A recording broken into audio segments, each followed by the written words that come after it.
Mayor, you've asked for clarification from the DNR secretary about the reported health hazards of the implementation of, or the Yes. construction of that particular part of Manila Bay. What do you make of the? I don't know if you've written a letter to Secretary and Simatu, and has he given a response? At the beginning of Okay. Again and again, to be consistent with our position. Thank you very much, DNR, for creating a facility that will protect the water of Manila Bay, portion of Manila. Now, I'm always specific about that word, portion of Manila, because when the Supreme Court decided and made it mandatory to all local government units, it speaks of the entire Manila Bay area. Okay, that includes provinces and other LGUs surrounding the entire cove of Manila Bay. So we are very grateful because when I assume, alam nyo naman, dugyot na dugyot ang Maynila, nangabulok talaga kami. It's a daily sight that Manila Bay, portion of Pros Boulevard, within our jurisdiction, full of solid waste materials. That's why we are grateful, because there is a finding that there's so much millions of microbes against per liter, something to that effect. No? The scientists about the fecal and all other things. So nung nilagyan nyo ng binigyan diin nyo ni President Duterte na tugunan na yon once and for all after 20 years of fight to get the attention of the local government unit, natuldukan. So that's why we are very grateful. Now, with regard to the safety, which is a valid concern, a very valid concern by some sensible individual about the safety with regard to the sun. Again and again, until proven otherwise that it is harmful. Kumbaga sa amin, binigyan na kami ng libre, dapat it is the local government unit who will do it. Then here we are, we're having a facility for the next generation to have a clean Manila Bay water portion of Manila. Now, so with regard to the sun, nung sinabi namin, basta hindi siya napapatunayan na makapaminsala, we continue to support the rehabilitation. Now, pero may proviso yon, di ba? Maliwanag naman na sinabi ko. Kung hindi napapatunayan. Kaso, the day after that, Dr. Berhere, I think in a press conference, made some comments as a doctor and as a member of the government. Sabi ko, wait, teka, this needs our attention. Kasi sabi niya, yun daw, Dolomite ay makapaminsala sa kalusugan. Tama naman. Sabi niya, pag nalanghap without proper gear, ito'y makapaminsala. It got my attention. Then I wrote a letter to DENR, inquiring about the said statement, because I have an obligation to protect the health of the general public. Then I received text messages na shinare ko kanina doon kila Marichu Villanueva during the press con. Yung sinabi ng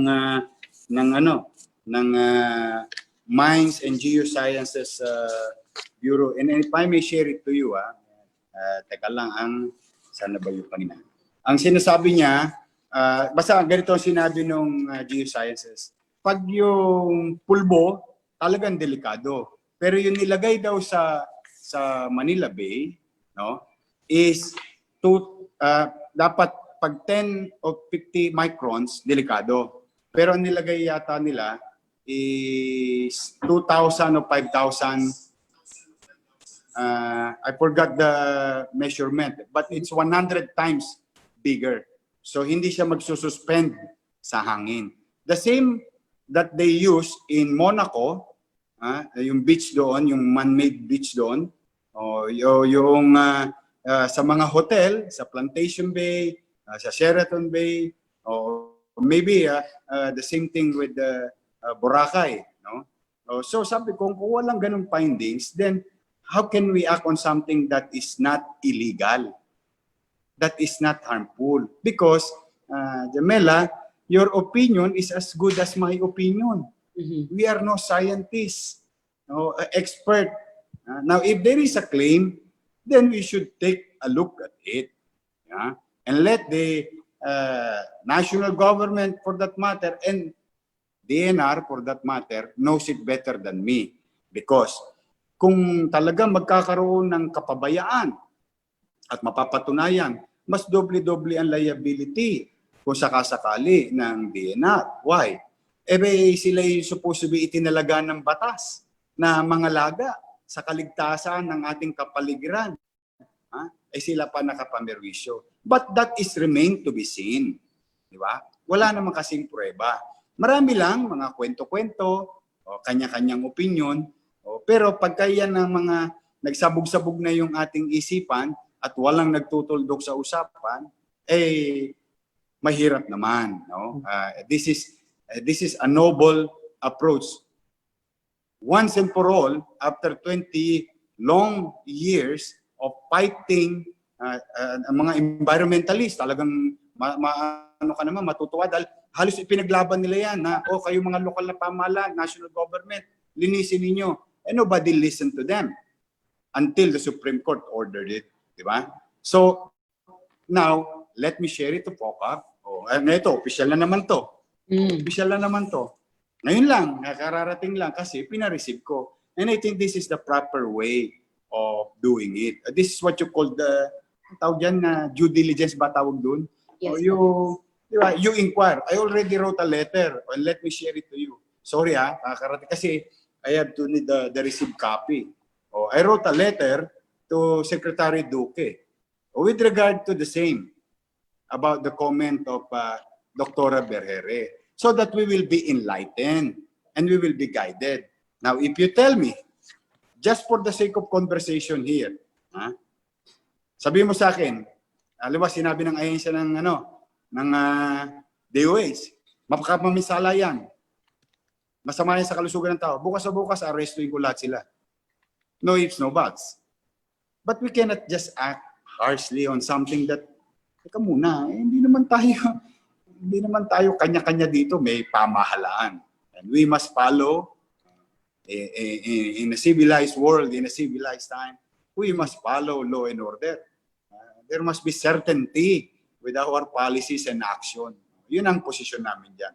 But I'm with you. Teach me, help me, na ito'y mapatunayang masama. Di ba? Then, we can resolve it. We will act on the matter officially. Because it will be quite unfair to anybody who works in the government na madali naman mag-akusa madali magbintang but it has to be proven. This is while we enjoy democracy and I respect opinion and I hope they do the same, until somebody, an agency or a particular probably court or probably department or mga taong itinalaga makapagbibigay ng tuldok sa isyong ito, we'll be happy to hear them and follow. Okay. But rest assured, we'll take care. We always, nasa radar namin yung health issue. Rest assured. Okay. All right. Thank you po for answering my question, Mayor. The next question will be coming from Ellen. Ellen. Yes. Good afternoon, Mayor. I'm Ellen Cruz from Tokyo Shimbun, from Japanese newspaper. No, I'm just wondering about the problems of the jeepney drivers, and And the fate, actually, I'm more concerned about the fate of jeepneys in Manila and elsewhere. But jeepney has also become a very strong symbol of Manila. So, is it really on the wane? Is it really um, being, is it fading? Because jeepney has been a very, yeah, as I said, a symbol. Uh, I will tell you a story. My former bureau chief, the Japanese bureau chief, uh, he was so enamored with the jeepney that he said, "If I can bring a jeepney to Japan, I will bring If one." the Yeah, he regulatory said. office of Yeah. Japan will allow it, ha? So what's Manila's take on that? Okay, one, let's be honest about the situation. No, jeep to fly to go to a particular route is under the direct supervision of LTFRB. No, sila talaga ang policy maker about jeep regulation. Now, yung kanilang what they call ano yun? Yung pagbabago, yung modernization plan, at the end of the day, it's up to them. It's really up to them to answer that. Ano ang naghihintay na kinabukasan sa ating mga jeepney driver? So, kami naman, nakita ninyo naman, noong binigay sa lokal na pamahalaan, itong particular lang itong pandemya to, noong particular itong pandemya to, nung binigay sa lokal na pamahalaan, i-allow yung mga tricycle sa pedicab, I allowed it. Pero jeep is under the LTFRB. Medyo, we don't want to cross that line. But, modesty aside, if you have some friends, jeepney drivers or association, you ask them, modesty aside, Manila lang ang nagbigay sa kanila ng ayuda halos buwan-buwan, lalo na sa kasagsagan ng pandemya, nung walang mga trabaho at pasok. Alam mo bakit? Dati akong sidecar boy eh. Alam ko yung pakiramdam nung wala kang biyahe. Alam mo yung namamasada ka. Pag huminto yung pasada mo, hinto na rin yung pagkain mo. Ang buhay ng jeepney driver ay parang buhay ng tricycle driver at pedicab driver. Pag huminto ang pasada, hinto ang pagkain. So sabi ko sa mga tao, you have to address this every month. We have to give them something that will last for 1 month until they are allowed to fly again or to serve the public again. Hindi naman sa pagbubuhat ng bangko, you can ask them that. Talagang mahirap ang naging buhay niya nitong for the past 5 months. Yes, sir. But is it only the concern of the LTFRB? I think local governments have to have a strong say on that. Wala po. Kung regulasyon ng jeep, technically, wala po. Pero kung patungkol sa biyahe, ruta, kailangan nilang konsultahin ang lokal na pamahalaan. Ruta, ha? For them to be allowed, LTFRB. Yung ruta, local government. Because the modern jeepney, which is running now in the metropolis, is not really a jeepney. It's like a bus. Basta ganito, ayaw kong mamatay ang jeepney. Okay? That is for sure. But at the same manner, our jeepney drivers and operators must adapt in protecting our environment. Tandaan ninyo, ngala-ngala rin ang anak ninyo ang ihigop ng maruming usok ng jeep. So the next generation also will suffer. No? And most of these are their children also. So we must adapt to innovation. No? But I don't like jeepney to be out of okay lang ako dyan. Makapaghanap buhay sila, disiplinado sila. Pero sana malinis din ang usok at ng kanilang binubuga ng kanilang mga makina. Kasi minsan, alam mo naman, hindi mo naman masasabi talaga, Ellen, minsan talaga naman mayroong talagang makulit na hindi i-maintain yung kanyang jeep. Sinisave niya yung pera at the expense of the general public. So we must regulate it properly. Thank you, sir. Okay, all right. Barnaby Lowe from CBS. Barnes. Good afternoon, Yorme. Hi, Barn. Meron tayong interview bukas, kaya isa lang yung itatanong ko sa inyo. Actually, actually, isa lang sana itatanong ko sa inyo, pero minention nyo kasi yung ayuda sa jeepney drivers. Mamaya, babalik ako doon sa tanong ko tungkol doon sa white sand. Sorry di pa tayo It's tapos doon. okay. It's okay. Kaya lang yung ayuda kasi sa jeepney drivers, gusto kong itanong. Kasi gumawa ako ng storya yung sa mga jeepney drivers na nandilimos doon sa Avenida. Ang Yes. sabi nila sa akin, wala daw silang natatanggap na ayuda kahit piso simula pa nung March. So, hindi ko naman sinasabi na wala kayong ayuda sa jeepney drivers, pero as a mayor, I guess hindi nyo naman kaya i-monitor lahat. Oh. Yes. Ang good news, no? It was quantified. No? Ganito yan, ano? Nangyari yan, siyempre ako naman, ang obligasyon ko, yung mga jeepney driver na nakapaloob at nakatira sa lungsod ng Maynila. Sabi nga, paano ka naman magiging mabisa sa kapitbahay mo, sa loob ng bahay mo? Paano ka naman? Irresponsable. So we took care of them. And you can ask the leaders of this organization. Tapos nagulat nga ako dyan alam mo ba?